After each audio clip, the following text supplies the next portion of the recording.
about people not putting so much policy over morality, man.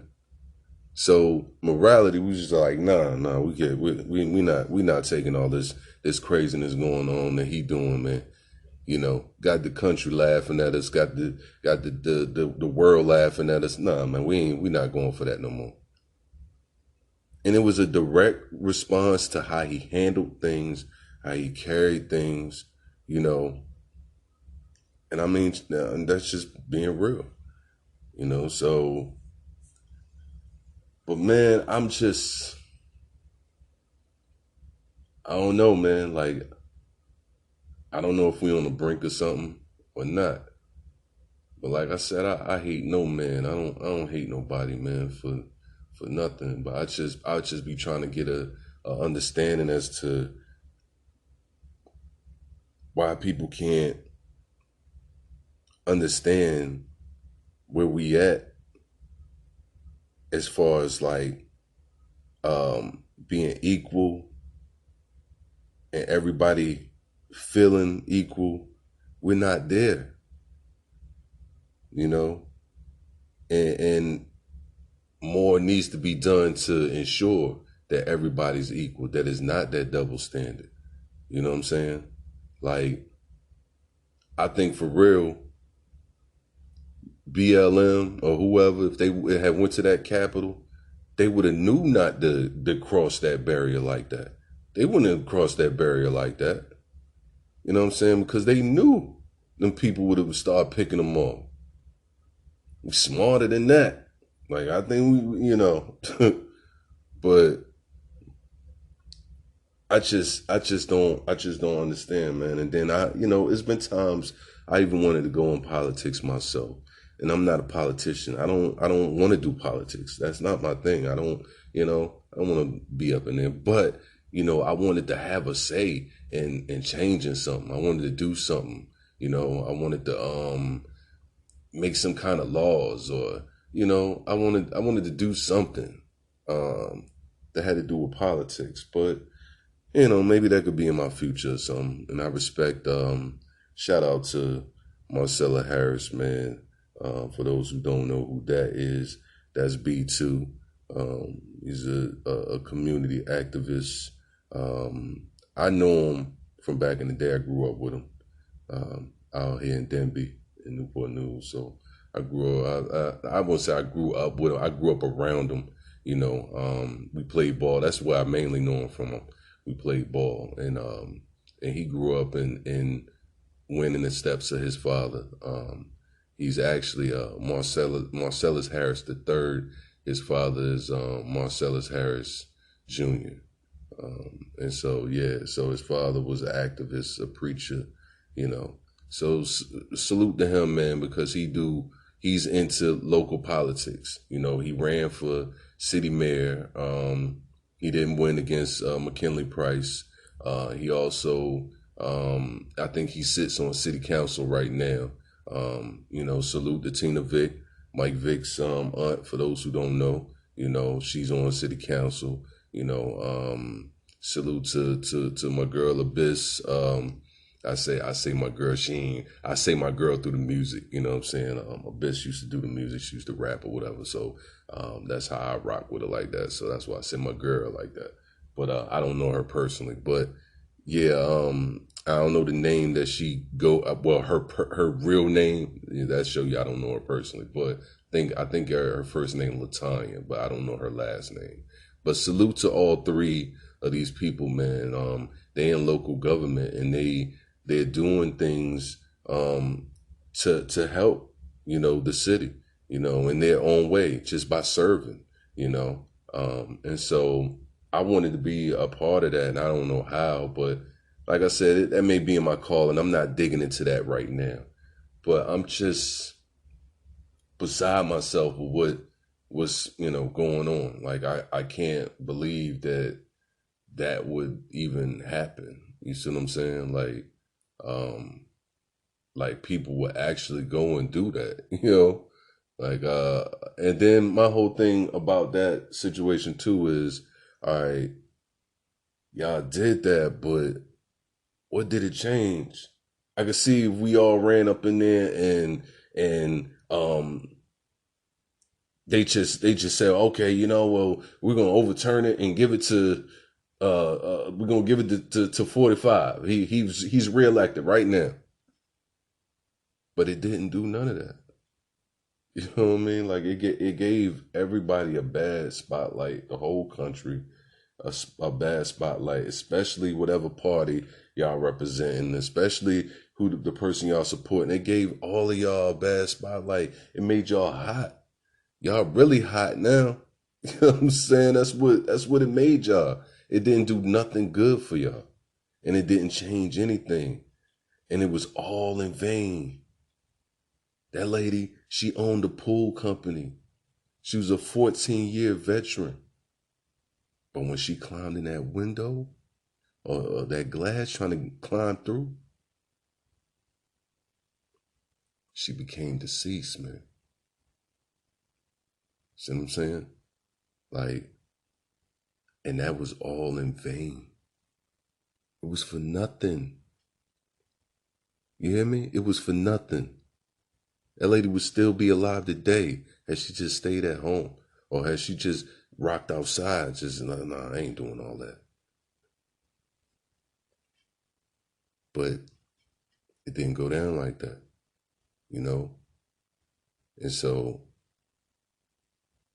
like I said, I send my condolences to her and the other people that died out there, But it's just crazy, man. It's just crazy. And then, there's just so many people that,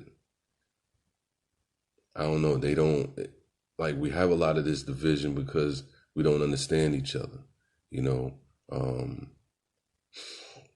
A lot of people who don't go through certain things that other people go through don't tend to understand the things that other person goes through. You see what I'm saying? So I say that Suburbanville, they don't really understand the struggle of what's going on in the ghetto, in the hood, because they don't go through that struggle. And they don't, so they don't understand why that side of the track feel like that, because they not subjected to that. Their lifestyle isn't like that, And then, I hear a lot of people talk about choice and accountability and responsibility. And sometimes that comes from people who support people that they don't hold accountable. You know what I'm saying? And so I can't rock with that. Like I ain't even hearing you because you don't even hold a person that you look up to accountable, but you talking about accountability and responsibility and all this other stuff. You know what I'm saying?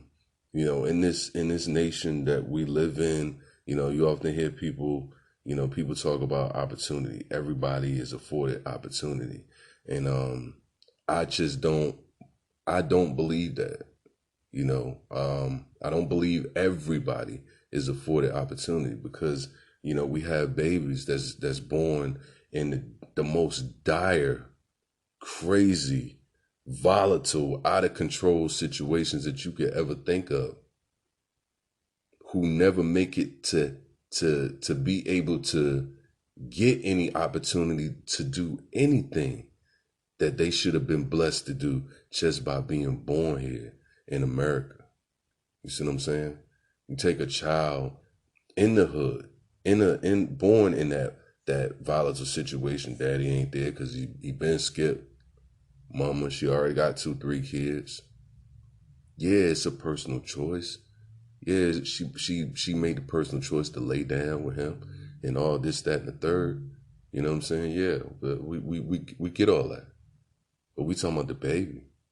This ain't what the baby asked for. This is what the baby gotta live. You know what I'm saying? So she already struggling. She dragging her babies all through her struggle.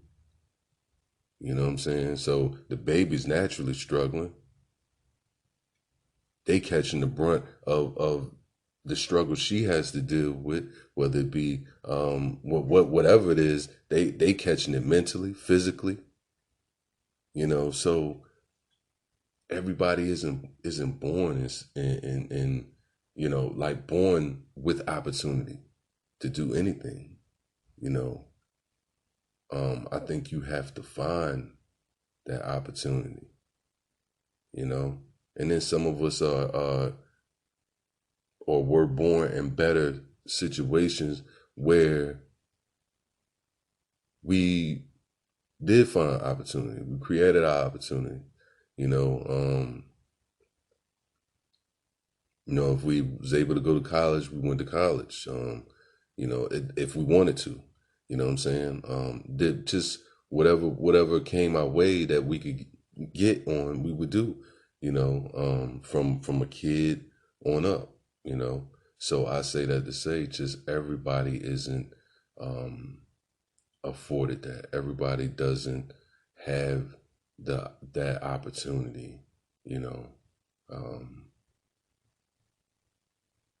So, I'm talking to you, and right now I'm in thought at the same time. I'm just, it's a day after this whole thing, and I'm still just crazy. And like, I'm gonna tell you, I was with my homeboy, and this was yesterday. This was when it was all going down, and I was over his crib. I'm just sitting back, we chilling, and his girl called, and she say, yeah, they storming the Capitol, and I was listening, but I wasn't really paying attention because I had kind of forgot that they had that going on.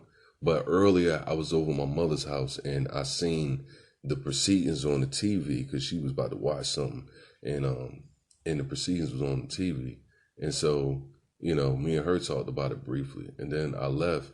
And, maybe about 45 minutes later, I went to my man's crib. So I'm over there. So when she called and say that, I'm not putting none of that together about what I done seen earlier and all that stuff. You know what I mean? So he was like, what?